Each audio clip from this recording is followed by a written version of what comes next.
NATO on Sunday criticized Vladimir Putin for what it called his dangerous and irresponsible nuclear rhetoric. This comes after the Russian president said Saturday he would station tactical nuclear weapons in Belarus, Ukraine's neighbor. Putin likened it to the U.S. stationing its weapons in Europe while insisting that Russia would not violate its nuclear non-proliferation promises. A NATO spokesperson said in emailed comments to Reuters on Sunday that Russia has consistently broken its arms control commitments.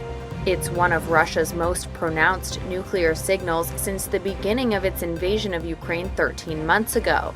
And Ukraine's foreign ministry on Sunday called for an extraordinary meeting of the UN Security Council and for the international community to take decisive measures to prevent Russia's use of nuclear weapons.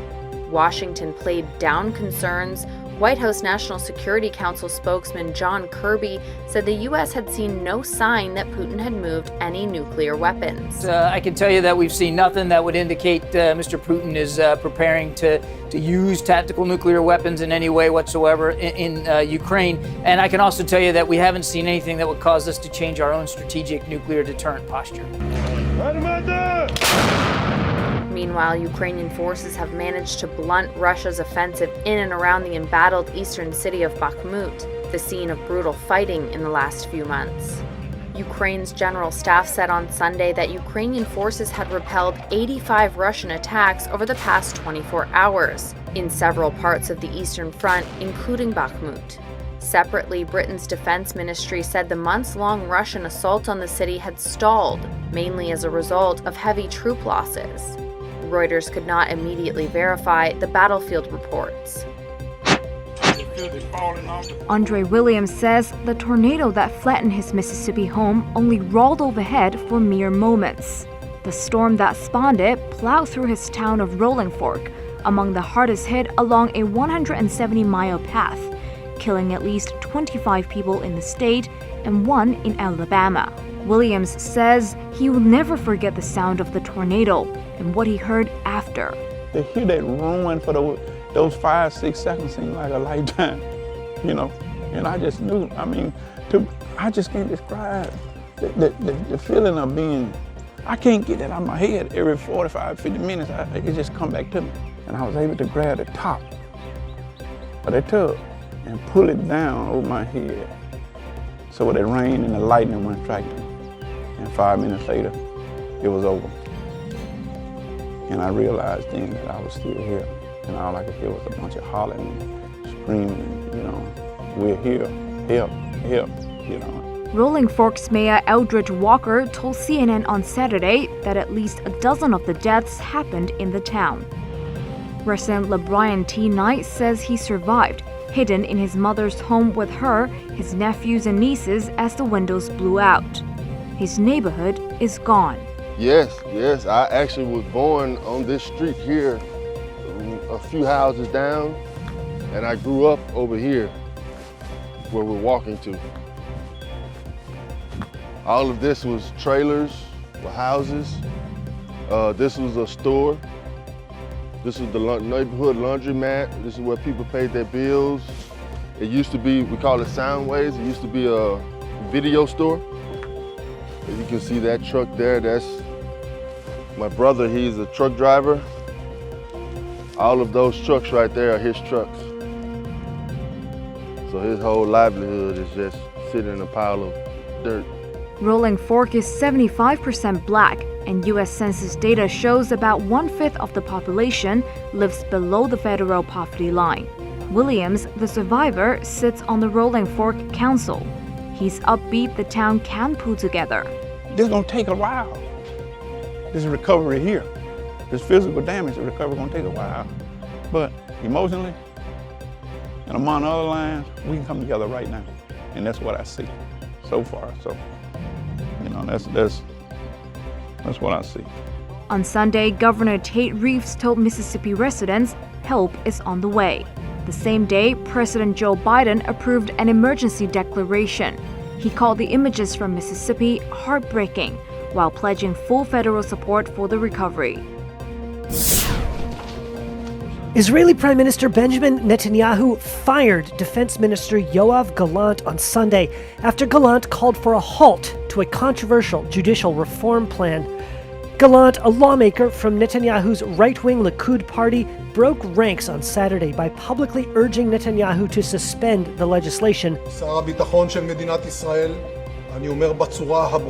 He said, quote, "The growing rift in our society is penetrating the Israel Defense Forces and security agencies. This poses a clear, immediate, and tangible threat to the security of the state. I will not allow this."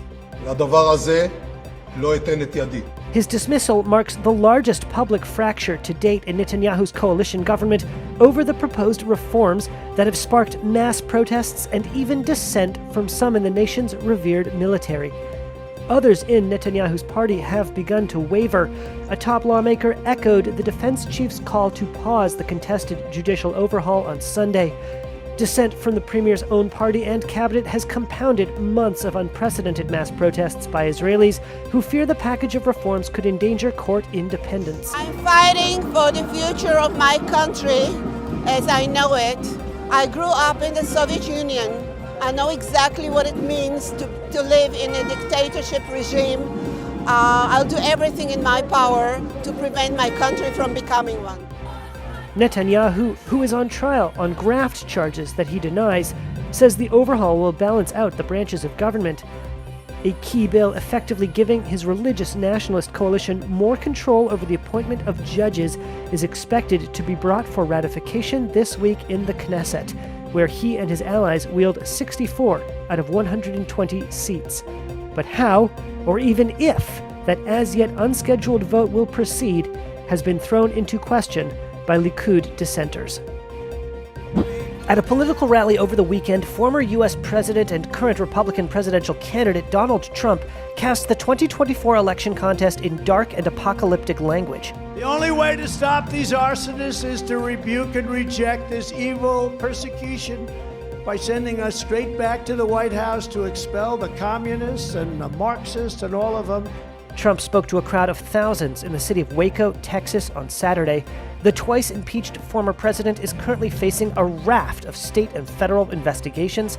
He continued to claim without evidence that the probes were examples of political persecution by Democratic President Joe Biden's government. The Biden regime's weaponization of law enforcement against their political opponent is something straight out of the Stalinist Russian horror show.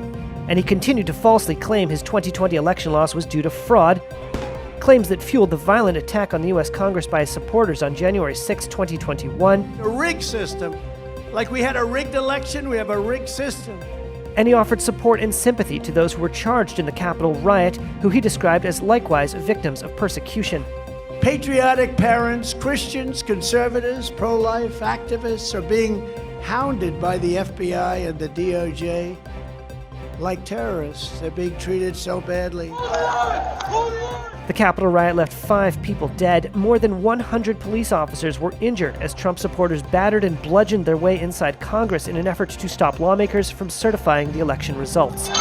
Trump has turned to increasingly incendiary language, warning of death and destruction amid reports a Manhattan prosecutor could be close to charging him over an alleged hush money payment to an adult film star. Trump's former attorney, Michael Cohen, says he paid $130,000 to the performer Stormy Daniels to buy her silence over what she says was a sexual affair with the Republican candidate. Cohen says he was reimbursed by Trump, who marked the hush money payment as legal fees.